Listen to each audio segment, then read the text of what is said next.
Uma uphupha udutshulwa kusuke kukhona umuntu okugadlayo ngemithi yesiZulu, kahle kahle okuthakathayo. Noma ngabe uhlobo lona umuthi akuthakatha ngawo, kusuke kuchaza loko uma uphupha udutshulwa. Noma uphuphe ujikijelwa umuntu ngamatshe, kusuke kukhona ubuthakathi benza kuwena.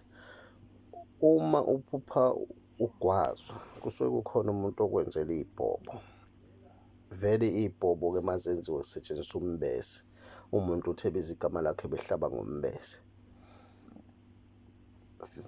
Yingakho-ke uzothi wena uma uphupha engathi uyagwazwa, ngoba vele laphana uma esenza usuke egwaza ebiza igama lakho.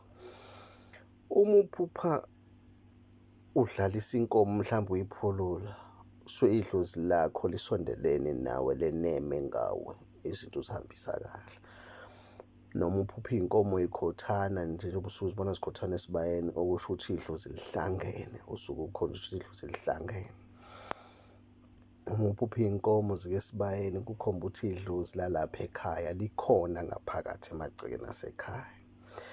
Uma uphupha inja ekushayela umsila ikujabulela, kukhomba ukuthi idlozi likahle, li-right ekhaya, futhi nawe mhlambe kukhona izenzo ey'thile ozenzile zalijabulisa. Kodwa uma uphupha ujahwa inkomo, ulaka lolo lwedlozi, kusuke khona into ebakulandelele yona abafuna uyenze ongayenzi.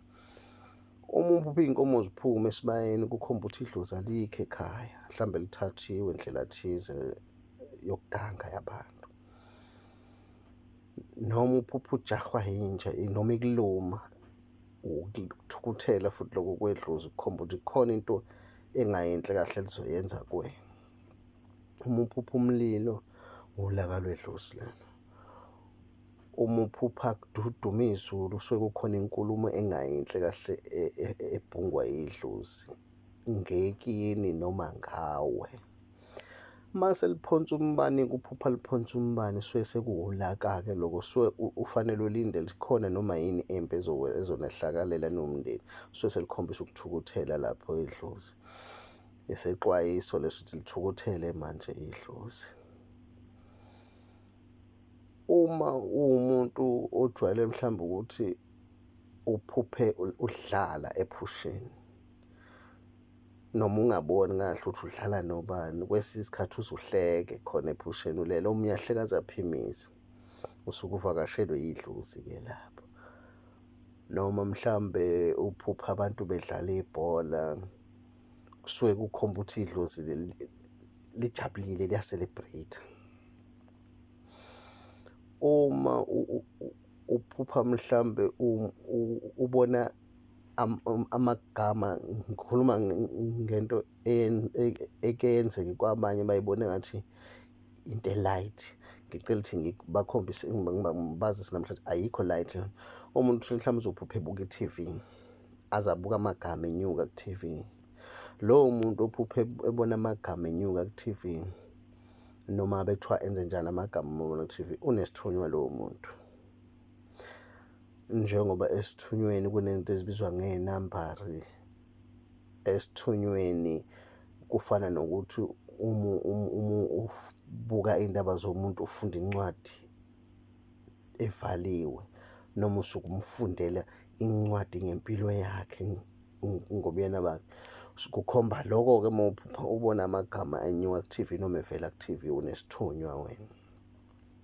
Uma uphuphe une-celebrity, umuntu odumile nje, noma uziphuphe uzibona wena ku-T_V, usuke ukhonjiswa nawe ukuthi nayi impilo yakho efanele ngabe wena uyayiphila. Kufanele ngabe udumile kahle kahle, noma ukuma khona lapha komabonakude, noma uma ubona le celebrity usuke ukhonjiswa kahle kahle nawe udalelwe ukuba kanje. Usuke ukhonjiswa lezo zinto ey'kanjalo. Uma uphupha iy'nkomo zizongena ekhaya, zingene, ngicela ukuthi abantu bazwisise umehluko. Uziphupha zizongena ekhaya zingene, kusuke idlozi kade lingekho kodwa selibuyele ekhaya, okuyinto ejwayele ukwenzeka futhi uma kuwukuthi kade silungiswa isimo salo. Uma uphupha uqamu, ungena ekhaya kusuka kwabantu abadala labo bekhombisa ukuthi bafuna ukungeniswa ekhaya. Uma ubona uqama uzongena ekhaya usukhombisa abantu abadala bafuna ukungeniswa ekhaya. Uma uphupha izinkomo zime ngaphandle kwekhaya noma kothango lwasekhaya zidla zingakhombisi ukuthi ziyangena noma ziyahamba, lokho kuchaza ukuthi idlozi lala ekhaya noma zimile nje ngaphandle, lokho kuchaza ukuthi idlozi lala ekhaya limi ngaphandle. Yebo, lona lisondele kodwa alingenile phakathi ekhaya, limi ngaphandle kwekhaya. Osuke lapho sekumele nithathe iy'nyathelo zokuthi lingene-ke manje ngaphakathi ekhaya. Uma uphupha umuntu wakini ongasekho ekhala, kusuke kukhona into efanele nimlungisele yona. Yilapho sekumele nisukume-ke nibheke ukuthi yona yiphi leyo nto, kodwa isuke ikhona into ayifuna ukuthi alungiselwe yona asuke eyikhalele. Uma uphupha usemanzini noma usemfuleni ongcolile, lapho usuke kusho ukuthi wena uqobo lwakho udinga ukugezwa. Uma uphupha mhlambe noma uziphupha wena uqobo ugeza eshaweni noma kwibhavu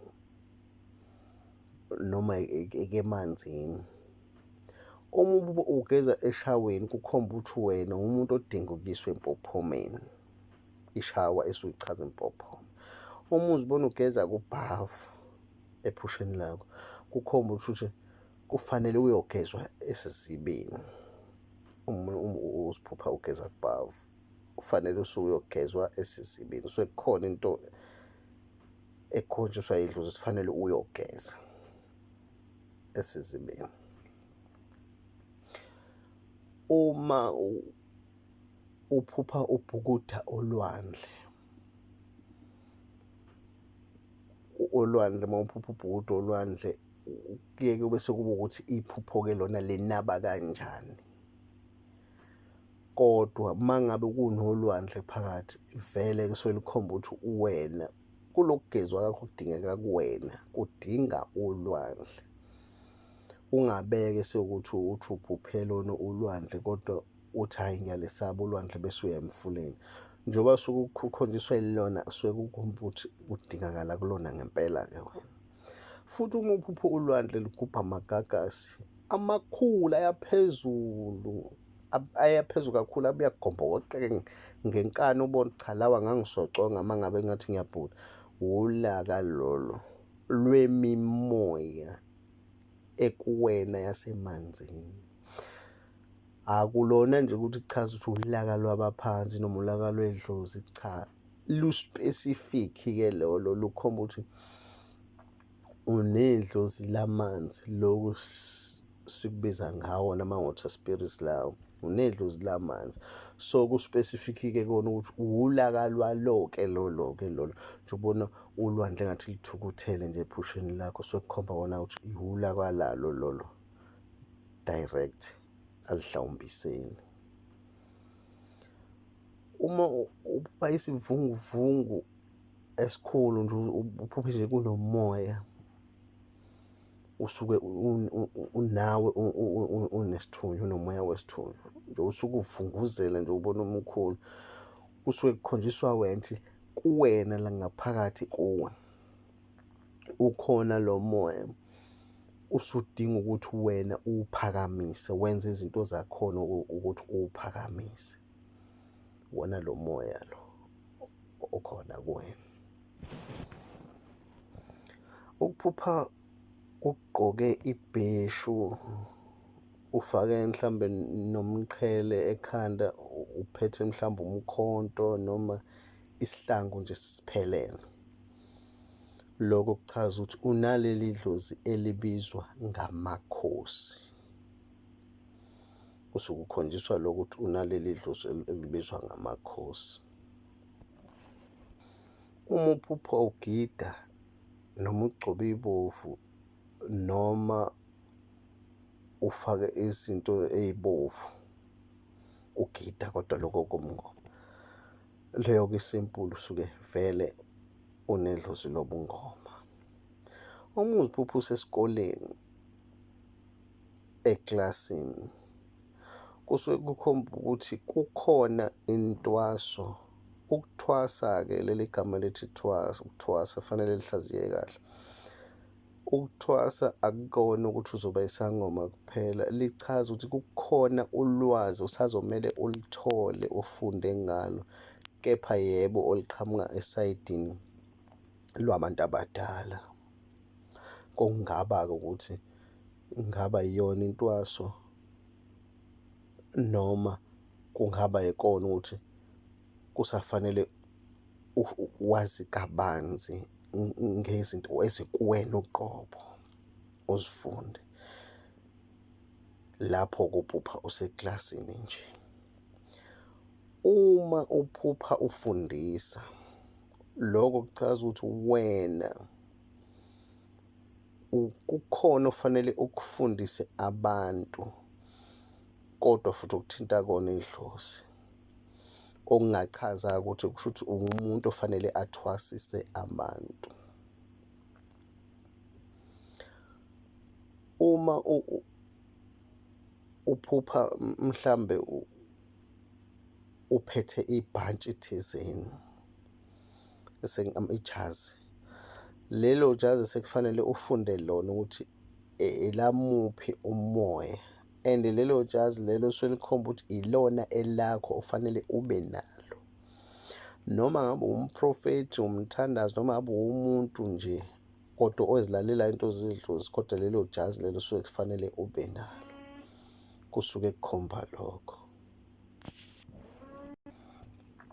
Uma uphupha omunye walabantu abamhlophe ababizwa ngama-albino, lokho kuchaza kwawena wazalwa umhlophe. Uma uzelwe umhlophe suke sisho umuntu ozelwe neveyili, ozelwe wembethe, kuchaza lo. Uma uphupha ukezweni elingelona elakho, engakhulunywa ilanguage yakho, mhlawumbe ngilinganise nje, uzophupha uke-France, uyezwa ukuthi bakhuluma isi-French, usuke lapho khona unedlozi leli ekuthiwa izizwe, idlozi lezizwe. Idlozi lezizwe-ke kusuke kungabantu bakudala, ngoba njengoba sikhona sisizukulwane njena, sisizukulwane esisuka le ekuqaleni. Sonke sinazo iy'hlobo ezezenda noma ezadlula emhlabeni zisemazweni. Njengoba kwaba khona isikhathi lapho kutholakala ukuthi abantu bayathunjwa, bayathathwa, njengoba kwaze kwaba khona nabantu abamnyama nje phesheya. Abanye bahamba bebaleka la ezweni lethu, baya kwangaphandle ngoba befuna ukuthi baphephe impilo zabo. Usuke ukhonjiswa ukuthi kuleyo language leyo izwayo ekhulunywa lapho, ukhonjiswa ukuthi kukhona umuntu wakini owadlulela emhlabeni ekulelo lizwe. Manje useyaziveza, usefuna ukuthi angene kuwena. Yena abantu ababizwa iyona dlozi ekuthiwa izizwe, ngoba abantu bakini, isizukulwane sakini, kodwa esadlulela imiphefumulo yaso emazweni angaphandle. Ilapho-ke khona uthi uzophupha use-France, njengoba ngeke ngasho noma mhlawumbe uphupha use-China. Lapho nje ekhona lowo muntu osuke efike kuwena ngephupho, uzophupha ukulelo lizwe lelo aphangalela kulona. Uma uphupha engathi unewele, kodwa ubutshelwa ukuthi wena awuzalwanga nawele, uzelwe wedwa, usuke lapho uwumuntu ozelwe mbethe futhi, kodwa ingubo yakho carelessly yasala lapho isala khona.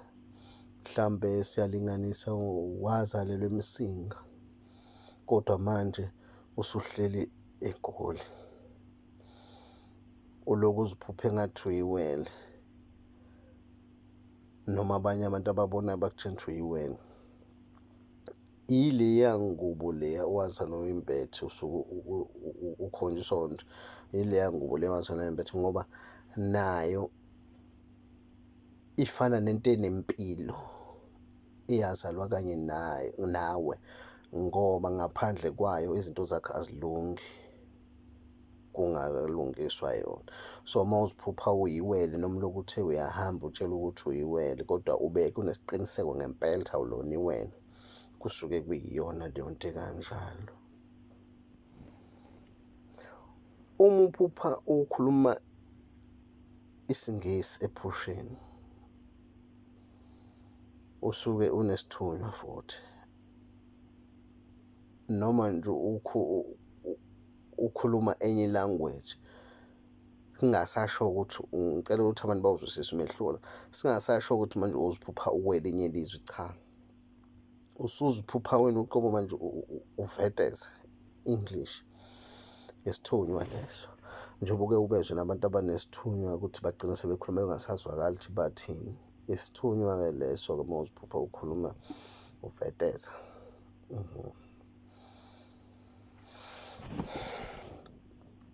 Uma unokuphupha ulele nomuntu wesifazane kuyahluka-ke. Kukhona ukuthi umbone umuntu wesifazane ngqo noma ungamazi kwesikhathi ube umuntu omaziyo umjwayele, umbone izinto zenzeke ziphuthume nje zisheshe ngigcine nilalini. Isilwane-ke leso sokuthunyelwe ngaso. Bese kube khona ukuphupha ulele nomuntu wesifazane kodwa ongambonanga ebusweni futhi ongabonanga nidlalisana nenza inoveli nje